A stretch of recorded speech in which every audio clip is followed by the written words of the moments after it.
नौजवानों की समस्या है, वो रैयतों की समस्या है।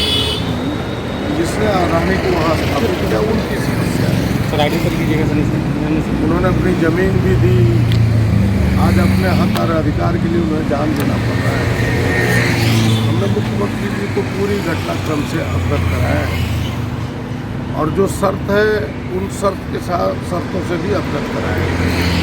उन्होंने उसमें कहा था कि जिनकी ज़मीन गई है उसके एक परिवार को एक नौकरी देनी।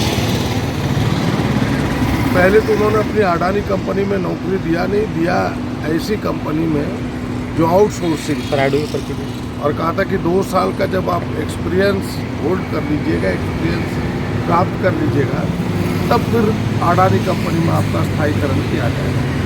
लेकिन 5 साल बीत जाने के बाद आज एकाएक उसे तीसरे आउटसोर्सिंग कंपनी में ट्रांसफ़र किया जा रहा है, जिस कारण वहाँ का स्थानीय नौजवानों में और भू रैयतों के परिवार के लड़कों में काफ़ी आक्रोश है। लोग 7 दिनों से लगातार अनशन पर बैठे हैं। हमने कहा कि सरकार को इससे गंभीरता से लेनी चाहिए। मुख्यमंत्री जी ने कहा पूरी बात मेरे संज्ञान में आई है, हम इसे गंभीरता से ले रहे हैं। 1-2 दिनों के अंदर इसका कोई ना कोई रास्ता निकाल के इसका हल करने का प्रयास करेंगे, इसका समाधान करने का प्रयास करेंगे। बस इतनी ही बात। 14 तारीख का आपने आ जाएगा।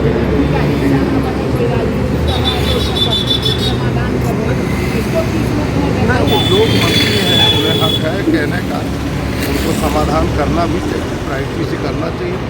उनके विचारों का मैं स्वागत करता हूँ। कहाँ है बढ़ के है सरकार, खुद मुख्यमंत्री जी समाधान की बात कर रहे हैं तो मंत्री को करना ही चाहिए। और उद्योग मंत्री हैं संजय बाबू के इन वक्तव्यों का मैं स्वागत करता हूँ कि जल्दी समाधान करें, कोई घटना ना हो, ये मेरा विनम्र है। दादा आपने 14 तारीख का अल्टीमेटम दिया है, तो 14 के बाद क्या होगा? देखिए, हमने कहा है कि वहाँ के लोगों को हक और अधिकार ना मिला, रैयतों को, स्थानीय लोगों को। देखिए, एक ही जगह 2 तरह के काम हो रहे हैं। जो लोग बिहार के हैं, बंगाल के हैं, उड़ीसा के हैं, गुजरात के लोग जो वहाँ नौकरी कर रहे हैं सीधे अडानी कंपनी में, उनके वेतन देखिएगा तो 2 लाख है। जिन स्थानीय लोगों को आउटसोर्सिंग कंपनी में रखा गया उनके वेतन आप देखेंगे तो किसी का 15,000 से अधिक नहीं। हमसे 20 गुना वेतन, 15 गुना वेतन वो प्राप्त कर रहा है एक ही काम में। तो ये तो चलेगा नहीं, इसको आज न कल तो ठीक करना होगा। जो सरकारों ने कहा था कि हम स्कूल का निर्माण करेंगे, आज तक स्कूल का किया नहीं। कहा था कि भाई यहाँ हम एक अस्पताल का निर्माण करेंगे, वो भी किया नहीं। और हम केवल धुआं फाँकने के लिए है नहीं, अडानी कंपनी से लाभ क्या, न तो टैक्स हमें मिलता है, न तो भारत सरकार को टैक्स देती है। जो भी मुनाफा है तो अडानी के पॉकेट में जाता है। यह लड़ाई छोटी नहीं है, एक बड़ी लड़ाई है और ये लड़ाई होने वाली है।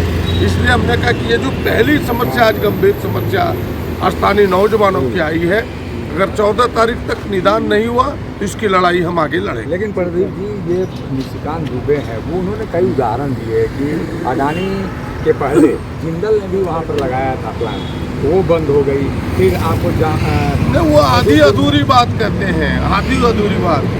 भाई जिंदल क्यों बंद हुआ? उनके कोल लिंकेज नहीं मिले, वही कोल लिंकेज उन्होंने अडानी को दे दिया। इसका उत्तर तो दुबे जी को देना चाहिए कि भाई तुमने क्यों कोल लिंकेज जिंदल से छीन के अडानी को दिया, जिस कारण आज जिंदल बंद हो गया। ये बात उन्हें बतानी चाहिए। जो बात वो कह रहे हैं वो आधी अधूरी बात कह करके गोड्डा के लोगों को भरमाना चाहते हैं, कंपनी के पक्ष में अपनी बात रखने के लिए दलित देते हैं।